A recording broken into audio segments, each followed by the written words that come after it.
Right గా 6 లో details చూస్తే అమరావతిలో సుపరిపాలన స్వర్ణాంధ్రప్రదేశ్ కార్యక్రమంలో భాగంగా డిప్యూటీ సీఎం పవన్ కళ్యాణ్ మీడియాతో మాట్లాడుతున్నారు. లైవ్ చూద్దాం. అఖిల భారత సర్వీస్ ఆల్ ఇండియా సర్వీసెస్ అధికారులందరికీ, నియోజకవర్గ ప్రత్యేక అధికారులకి అందరికీ నా హృదయపూర్వక నమస్కారాలు, ధన్యవాదాలు మీరు ఇక్కడికి విచ్చేసినందుకు. ఈ సంవత్సరం మేము పూర్తి చేసుకోవటం చాలా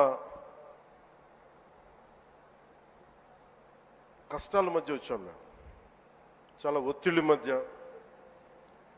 ఒక 5 సంవత్సరాలు, ప్రత్యేకించి నేను 2014 నుంచి రాష్ట్ర విభజన జరిగినప్పటి నుంచి ఆంధ్రప్రదేశ్ అభివృద్ధి బాగుండాలని ఆకాంక్షించే వ్యక్తిని. వచ్చే గొడవలకి విభజన జరిగితే ఎలా అయిపోయిందో మనం చూస్తూ వచ్చాం. అందుకని ప్రత్యేకంగా నేను ఆంధ్రప్రదేశ్ బాగు కోసం నేను ఎప్పుడూ నిస్వార్థంగా చేసుకుంటూ వచ్చాను.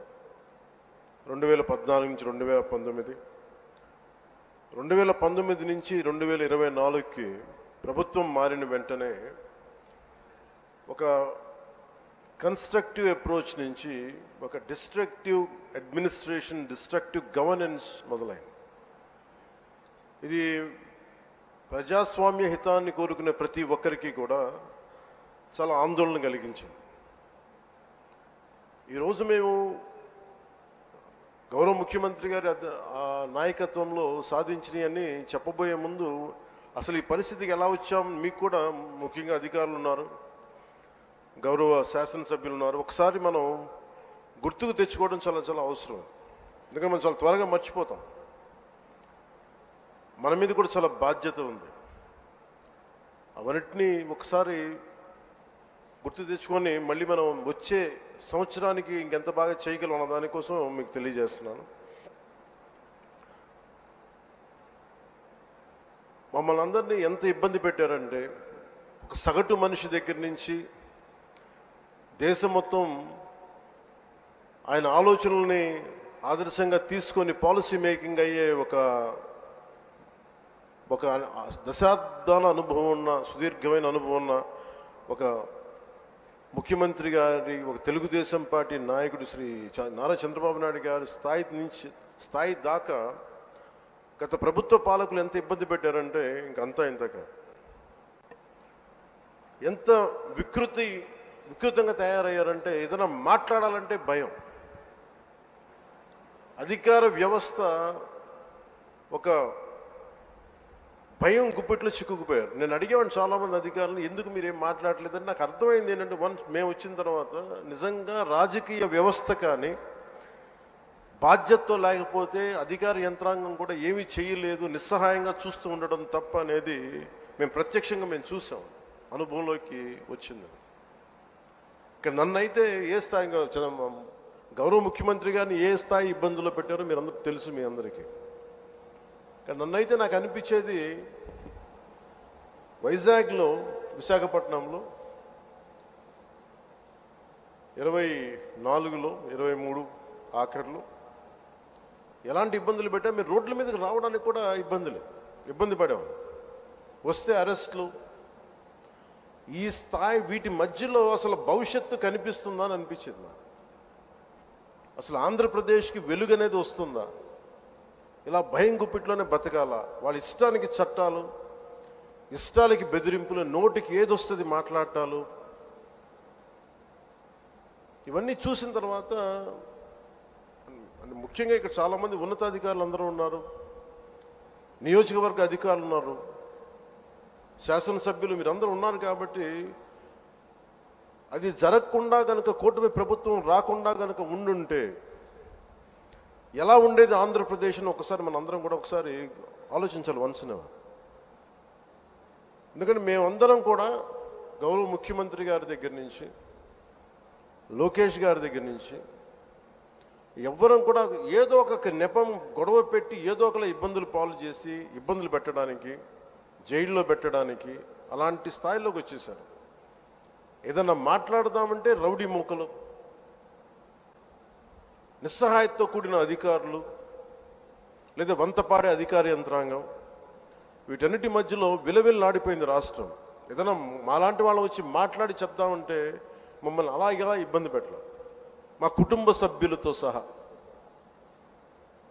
వీటన్నిటి నేపథ్యంలో ఎన్డీఏ ప్రభుత్వం, సుదీర్ఘమైన అనుభవం ఉన్న చంద్రబాబు గారి నాయకత్వంలో తెలుగుదేశం పార్టీ, భారతీయ జనతా పార్టీ, జనసేన ఇవన్నీ కలిసి కూటమి ప్రభుత్వాన్ని ఏర్పాటు చేయడానికి, నిలబెట్టడానికి ముఖ్య ఉద్దేశం ఒక సుపరిపాలన అందించాలి. అడ్మినిస్ట్రేషన్ విత్ అన్ అకౌంటబిలిటీ, ఒక రెస్పాన్సిబిలిటీ తోటి ముందుకెళ్ళాలి అన్న ఉద్దేశంతో మేమందరం ముందుకు వచ్చాం. ప్రజలు దాన్ని గుర్తించారు, ఆదరించారు. ఈ ప్రభుత్వానికి, ఈ కూటమి ప్రభుత్వానికి అండగా నిలబడ్డారు. ఆంధ్రప్రదేశ్ ఇప్పుడు స్వర్ణాంధ్రప్రదేశ్ దిశగా అడుగులు వేస్తుంది. ఈ మార్పు తీసుకురావడానికి ఒక యుద్ధమే చేయాల్సి వచ్చింది. ఆ పోరాటానికి ఫలితం వచ్చి ఏడాది పూర్తయింది. చీకటి నుంచి వెలుగులోకి ఇప్పుడిప్పుడే వస్తున్నాం. ముందుగా రాష్ట్ర ప్రజలకి తెలుగుదేశం, భారతీయ జనతా పార్టీ, జనసేన కూటమికి అద్భుత విజయాన్ని అందించిన రాష్ట్ర ప్రజలకి ఈ సుపరిపాలనకి ఏడాది వచ్చిన సందర్భంగా మేము మీకు ప్రత్యేకంగా కృతజ్ఞతలు తెలియజేస్తున్నాం. రాష్ట్ర ప్రజల రుణం తీర్చుకునేందుకు గౌరవ ప్రధాని శ్రీ నరేంద్ర మోదీ గారి మార్గనిర్దేశకత్వంలో, పాలనలో అపార అనుభవం కలిగిన గౌరవ ముఖ్యమంత్రి శ్రీ చంద్రబాబు నాయుడు గారి నాయకత్వంలో కూటమి ప్రభుత్వం నిరంతరాయంగా కృషి చేస్తూనే ఉంది. ఒకవైపు కుదేలైన ఆర్థిక వ్యవస్థ, అస్తవ్యస్త విధానాలతో ఉన్న ఈ నడిపిన ప్రభుత్వాన్ని తిరిగి గాడిని పెట్టడానికి గౌరవ ముఖ్యమంత్రి గారి అపారమైన అనుభవం మా అందరికీ ఎంతో బలాన్ని ఇస్తూ ఉంది. అలాగే గౌరవ ప్రధానమంత్రి శ్రీ నరేంద్ర మోదీ గారి కేంద్రం నుంచి అందిస్తున్న సహాయ సహకారాలతోటి, ముఖ్యమంత్రి గారి పాలనా దక్షతతోటి, మంత్రివర్గ సహచరుల మద్దతుతోటి స్వర్ణాంధ్రప్రదేశ్ విజన్ 2047 వికసిత్ భారత్ లక్ష్యాల సాధన దిశగా ముందుకు వెళ్తూ ఉంది.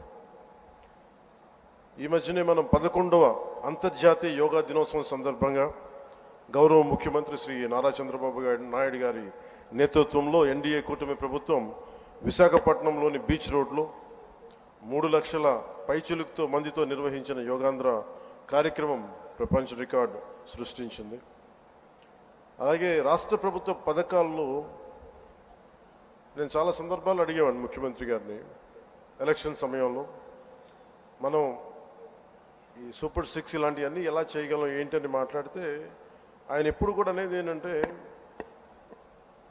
డెవలప్మెంట్తో పాటు మనం వీటిని ఏవైతే ప్రజలకు అవసరం అయితే ఉన్నాయో అవి కూడా ఇవ్వాల్సిందే మనం అని చెప్పేసి, ముఖ్యంగా ఆయన 3,000 దాకా ఉన్న పెన్షన్ని ఆయన రాగానే 4,000కి పెంచగలిగారు. దివ్యాంగులకు ఇచ్చే పెన్షన్ 3,000 నుంచి 6,000. దివ్యాంగులు కొన్ని సంవత్సరాలుగా నా దృష్టిలో ఉంది, అందరూ ముఖ్యమంత్రి గారి దృష్టిలో ఉంది, మాకు పెంచండి అని అంటుంటే అది కుదరలేకపోయింది ఎవరికి, ఏ ప్రభుత్వానికి కూడా. కానీ ముఖ్యమంత్రి గారి నాయకత్వంలో ఆయన ఫినాన్షియల్ మేనేజ్మెంట్ అద్భుతం కాబట్టి 3,000 నుంచి 6,000కి పెంచారు. అలాగే ఈ సామాజిక పెన్షన్స్ చాలా అవసరం ఇవన్నీ చెప్పి వీటి కోసం 1,939 కోట్లు గత ప్రభుత్వం వెచ్చిస్తే, కూటమి ప్రభుత్వం 2,717 కోట్లు ఖర్చు చేస్తూ 63 లక్షల మందికి ఇది చేయూతనిస్తాం. ఆకలితోటి ఏదైనా బయటికి వెళ్ళి తిందాం తక్కువ ధరతో అనే అన్నా క్యాంటీన్ని మూసేసిన ప్రభుత్వాన్ని తిరిగి కూటమి ప్రభుత్వం రాగానే పునరుద్ధరించింది. 204 అన్నా క్యాంటీన్లు తిరిగి ప్రారంభించి సగటున రోజుకి 3 లక్షల మంది ఆకలి తీరుస్తాం. అలాగే దీపం పథకం ద్వారా తొలి విడతలో 1.15 కోట్ల గ్యాస్ సిలిండర్లని ఉచితంగా అందించారు. ఈ పథకం కోసం కూటమి ప్రభుత్వం 5 ఏళ్లలో 13,423 కోట్ల మొత్తాన్ని ఖర్చు చేయటం. అలాగే మత్స్యకార సోదరులకి దాదాపు 1,22,965 మందికి 266 కోట్లు అందజేసిన 20,000 రూపాయల చొప్పున. అలాగే నారా లోకేష్ గారు ప్రత్యేకించి ఆయన తీసుకున్న ఈ ఎడ్యుకేషన్ ఈ శాఖల ద్వారా ప్రత్యేకించి నాకు వ్యక్తిగతంగా నచ్చింది అని చేసింది డొక్కా సీతమ్మ మధ్యాహ్న భోజన పథకం పెట్టడం. ఎంతసేపు ప్రభుత్వ పథకాలు